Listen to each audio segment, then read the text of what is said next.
Welcome to Wayward Movie Recaps.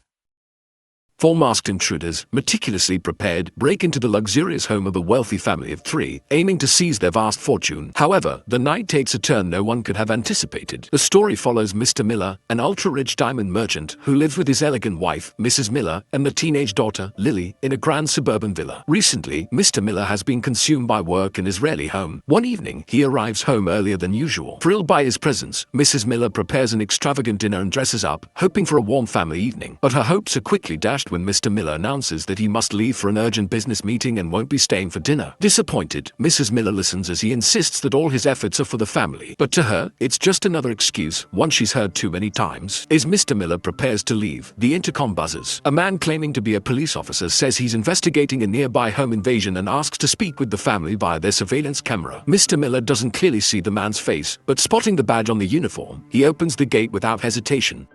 He then tells Mrs. Miller to go get Lily from her room. Their daughter, in the midst of a rebellious streak, had recently been arguing with them after they refused to let her attend a wild party thrown by a rich classmate. Furious, Lily had locked herself in her room. Mrs. Miller knocks several times, but gets no response. Using a spare key, she enters, only to discover an empty room. Lily has already snuck out, slipping away through the back door. Suddenly, Mr. Miller shouts from downstairs, urging his wife to run. The police officers are actually three men and a woman disguised in fake uniforms. The robbers quickly subdue Mr. and Mrs. Miller, destroy all communication devices, and drag the couple to the study. There, they pull a painting off the wall, revealing a hidden safe. They demand Mr. Miller disclose the code, claiming they know it holds valuable diamonds. The leader of the robbers warns that if Mr. Miller doesn't cooperate, Mrs. Miller will pay the price. Mr. Miller, however, calmly explains that every diamond in circulation is certified by the Jewelry Association. Details like weight, shape, and ownership are engraved on each stone, making it easy to trace. He argues that stolen diamonds would lose value because no buyer would pay full price for illicit goods.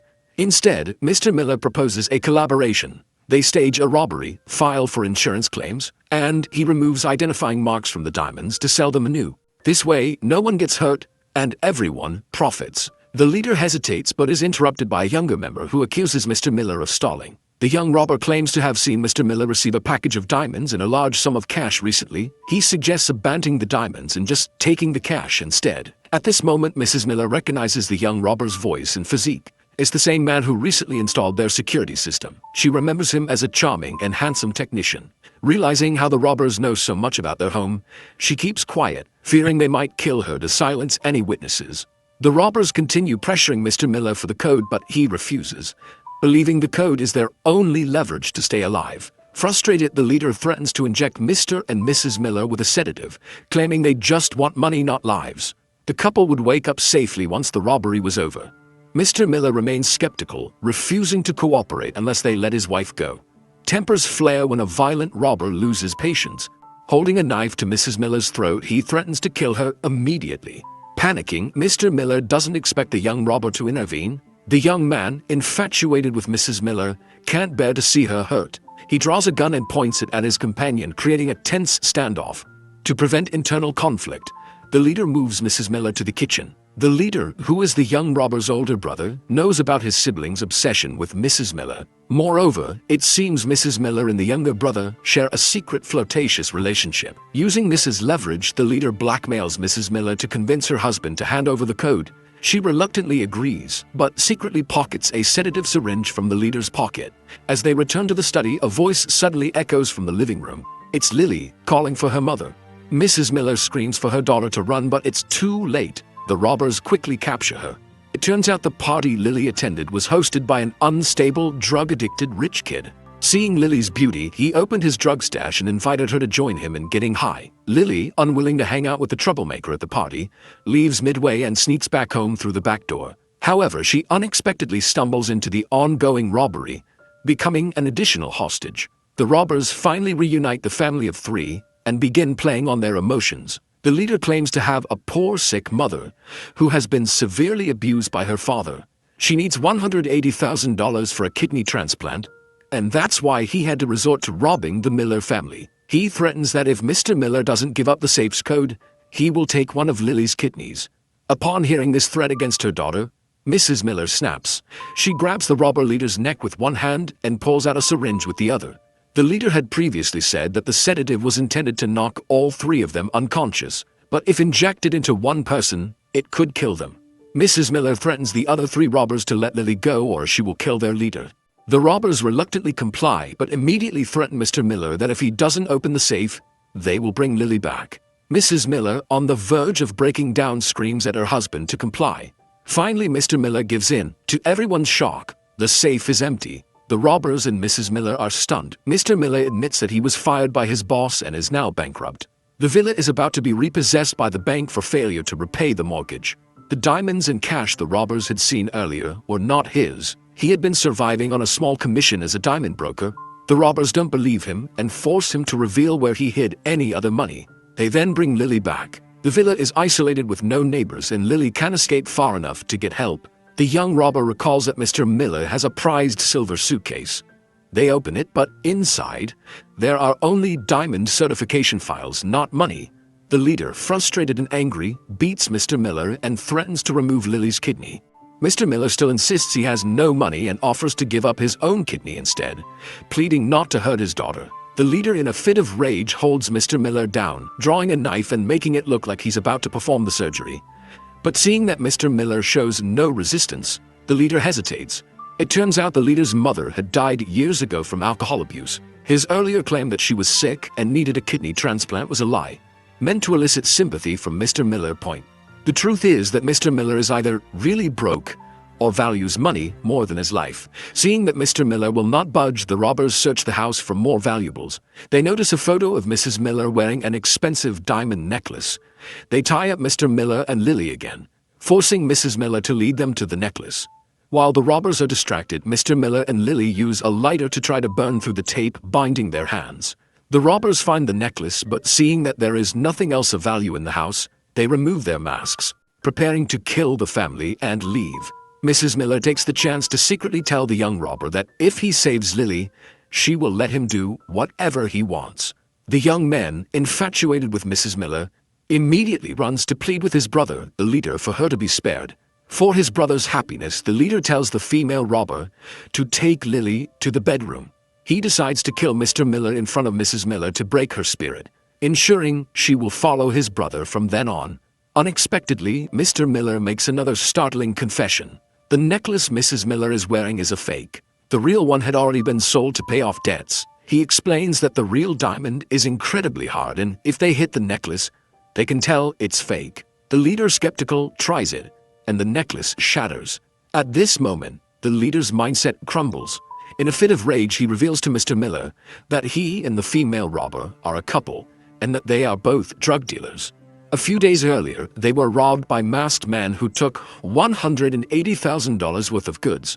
The mafia boss who supplied the goods is threatening them, demanding they pay back the money or they will die. The violent robber is actually the mafia boss's subordinate, sent to monitor them. The leader now insists that he must get money from Mr. Miller to cover his debts, or they will all die together. But Mr. Miller continues to deny having any money. The female robber then finds a photo in Mr. Miller's suitcase of the young robber kissing Mrs. Miller. It seems Mr. Miller already knew about the affair.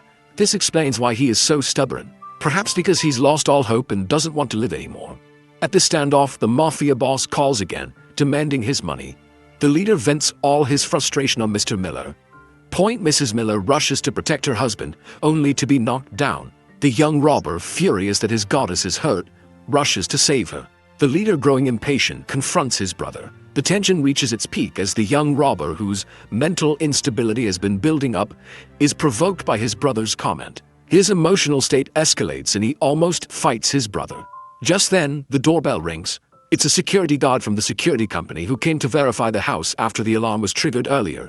Although the robbers had deactivated it, the company protocol required a signature from the owner to confirm everything was fine, or else they would have to call the police. Thinking quickly, the leader of the robbers pretends to be Mr. Miller to sign off, but the young robber, who has mental issues, follows him outside and immediately shoots the security guard. He then uses the guard's walkie-talkie to call the security company and falsely claims that the signature was obtained and everything is fine. The robber leader realizes that his brother is becoming uncontrollable and decides it's best to kill Mr. Miller and leave. However, before he can act, Lily suddenly offers to help the robbers get money in exchange for sparing her father. She reveals that at the party earlier she discovered that a wealthy drug user has a lot of money in his home safe, easily over $200,000. The desperate leader decides to take action immediately. He orders the female robber to go with Lily to the rich man's house. Meanwhile, the young robber stays behind, trying to persuade Mrs. Miller to join him after everything is over. He promises to treat her and Lily well. While driving to the rich man's house, Lily subtly releases the female robber's seatbelt and purposely crashes the car into a utility pole, killing the robber instantly. Lily is slightly injured but manages to take the robber's gun. Back at the house, the previously unconscious violent robber wakes up and sees the young robber trying to take Mrs. Miller. He rushes to stop him, but the young robber, despite his mental issues, is overpowered and quickly gets strangled. The leader, seeing this, comes in and shoots the violent robber in the neck, killing him before the latter reveals a shocking secret. The masked robbers who took the $180,000 worth of goods were actually the mafia boss himself, and the young robber had been the mastermind behind the entire plan. The young robber's goal was to force his brother into a corner so that he could get him to rob Mr. Miller's house and eventually win over the woman he loved, Mrs. Miller. With his plan exposed, the young robber tries to explain, but at that moment, Mr. and Mrs. Miller seize the opportunity to escape and hide in a storeroom under construction. Mr. Miller, injured, urges his wife to escape and call the police for help. However, just as Mrs. Miller's about to leave, the robber leader stops her. The young robber follows and gets into a struggle with his brother. In the chaos, the two knock over a panel, revealing a pile of cash.